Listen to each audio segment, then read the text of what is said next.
Okay, so let's get into strategies, because I think that's the most positive thing. So you've all identified, here's the things we want to be, here are the things that keep us from getting there. So now the action. So you walk the talk? Yeah. I mean, I think you need to start like at the grassroots. You need to start, like you said before, kind of like with your own family, like start small and expand. Grassroots, I think. Start with you, right? Start. Yeah, I know. And that's the funny thing is, chapters 1 and 2 of this book are all about self-awareness, and there are stories in there. So I think that without the framework of knowing, she actually says if your values don't match, there are women who turn down jobs because success is happiness. For me, at least, it's happiness. If I'm not happy, am I really successful? So aligning those things. What else? What other strategies do you all think of? Well, Sonia Sotomayor in her book stated, well, she had a question asked of her, and the question was, if I wanted to be a Supreme Court justice, they're limited. You know, saying maybe I'll never be able to do that. And she answered the person, yeah, but don't lose the aspiration. Meaning try to get there even if you're not going to get that spot. You keep growing and growing and don't lose sight of what you want. And so you'll keep striving towards your goals. Yes, Would that be a good? Who said that? Make a plan? Have a plan? That's good. Yeah, because a lot of us, you're waiting for stuff to fall out of the sky, right? It's not going to happen for you, whatever it is. Even work-life balance. I had a friend who in this economy quit her very successful job and opened a bar. And I said, are you crazy? She's doing very well. Yeah, very happy. Well, I guess everybody's going to the bar, right? But in a small town. Actually, it's not even here. It's not like she opened a bar, you know, next to the unemployment office.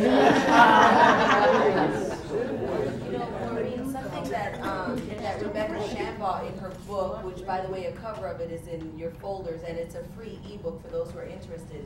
Her chapter 6 talked about forming your own board of directors, and we call it, you know, networking and knowing, you know, who you know and the right people. But she goes into detail about that, and I've seen, you know, it's important to have people around you who can help give you constructive criticism where you need it, and you know, faculty members, and you know, those colleagues that we interact with, and people who we interact with indirectly in other settings. So having your own board of directors is very important, and I think we all do it in some capacity, whether we serve on someone else's unofficial board, or we, you know, maybe we solicit others to be our mentors, and we have different, you know, synonyms for it. But I think having your own board of directors, which is what the book talks about, is also is a very critical strategy.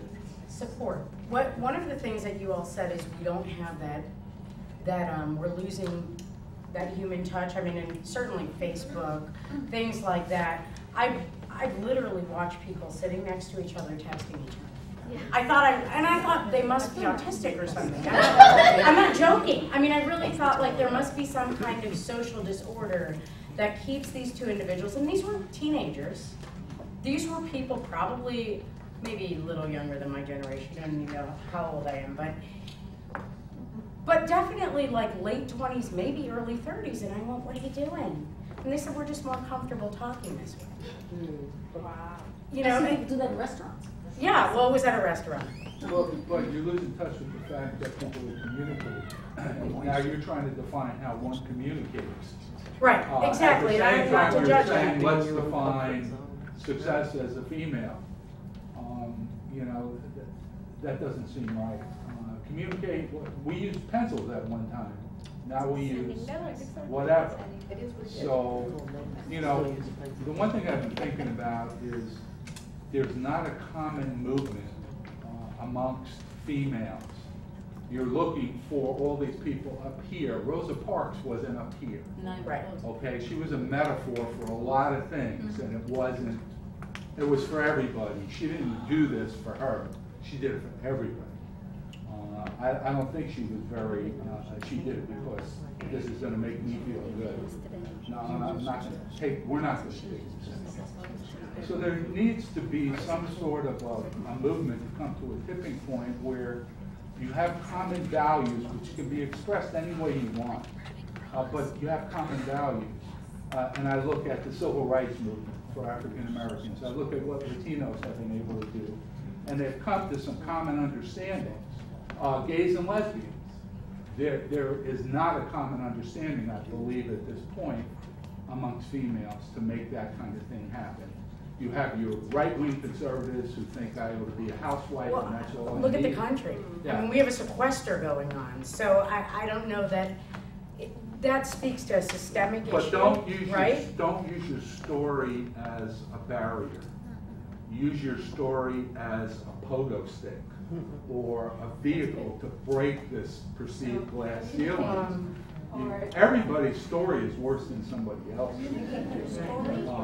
No, We can go in here and we can go around here and say, you think you had it bad. Be positive, move into action, would that be what you're saying? I think you have to demonstrate, everybody has to be able to demonstrate, and like in the case of Michelle, she's doing what she thinks best, but all you have to do is be consistent. If there are things about her sons, for instance, that she doesn't like, you just tell them, I don't like that. Maybe you'll reach an age when you'll understand what I'm saying. But I'm going to keep hammering you with, I don't like that. I don't like, you don't see me laughing at that. You know, so, and then I start thinking about, well, maybe people don't have the same amount of information and skills, and the thing that should be going on is sharing information. Knowledge is more important than money. Knowledge is power, because you know how to manipulate people to get money. You know, if you're street smart, you'll know how to get people to give you money and make money. So, you know, you need to do things like that. Be consistent. Just be consistent and model those things, and hopefully people can generalize. Consistency. And keeping family values. I mean, a lot of what you said is what you believe, and then passing it on and keeping those consistent If you values look at it going. from a religious point of view, Yeah. the Supreme Being, whatever it might be to anybody in here, gave you some gifts. Yes. Gifts that should be shared. And those Amongst are all. the family values. Just share. So communication, I think, keeping family values. Do any of you have a clearer picture than when you walked in? No. I mean, I don't want to change your strategy, but I'd be interested in a one word going around the room of everybody in terms of what they think really would move them from sticky. Okay, I think that's a nice closing, because I think we're about there, right? All right, so why don't we do that? No, it's done. No? No, you have veto. Okay. Oh, anybody who wants to. Yeah, just you don't have to, just pass.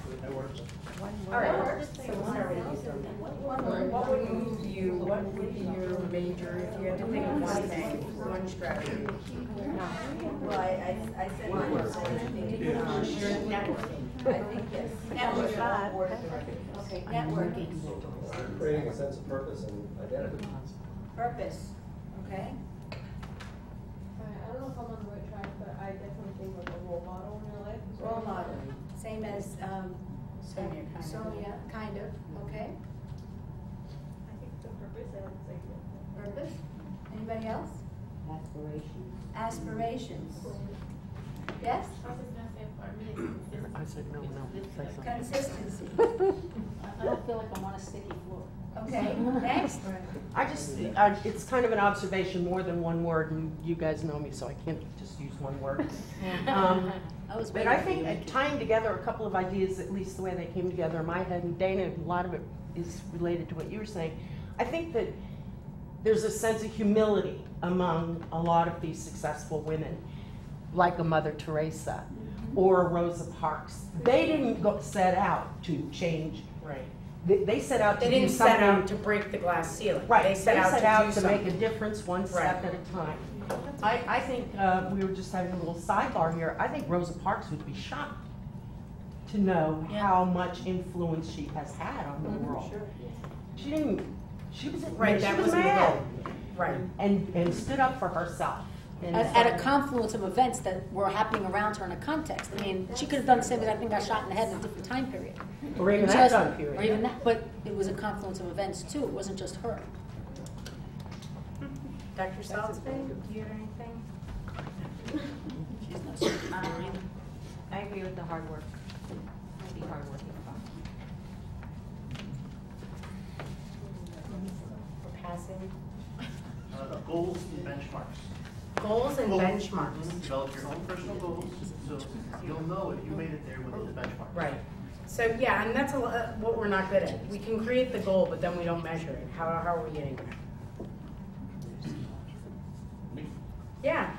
Yeah, you. Okay, I think the subservient attitude amongst women needs to be changing in order to succeed, whatever you want to succeed in. I think this room's a classic example. You have a room full of women, so this conversation was led by a male. Really few of you had anything to say. I'm so I glad. thought she led the conversation. Maybe that's because you're a man. Well done, Dana. That's why they told you not to talk, Dana.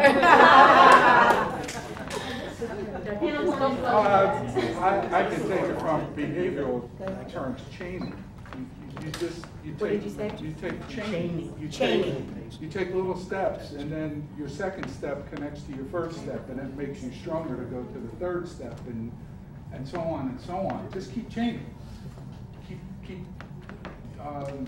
I'll give you a male point of view. Jim Valvano, don't ever give up. Okay. And you know, what you had said, I would use behavioral terms too. I would say reframing, maybe. Reframing how you see yourself. Don't take no for an answer. No means no. No. Aim high. Aim high. And I think that's what somebody over here said too. Don't lose sight, right? It was you who said, no, don't lose sight. Anyone else? About Determination to find a solution. There's always more than one way. And that's been echoed. You look for another way. Right. Okay. So being resolute, being determined. About 28th Amendment, the ERA, in terms of equality, so that this discrimination is behind us. I mean, I don't understand why Phyllis Schlafly is still resonating with so many Americans. So, again,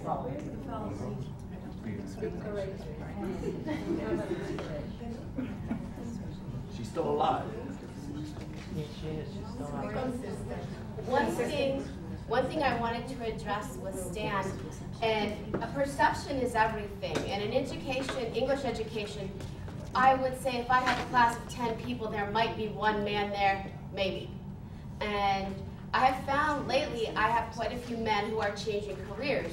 And when you're discussing things like the dead white man and the canon of literature, sometimes women do get a little gun-ho, very gun-ho. And sometimes I almost find myself protecting the men so the women don't attack them. And I think what we were trying to do here today is to make sure men had a voice.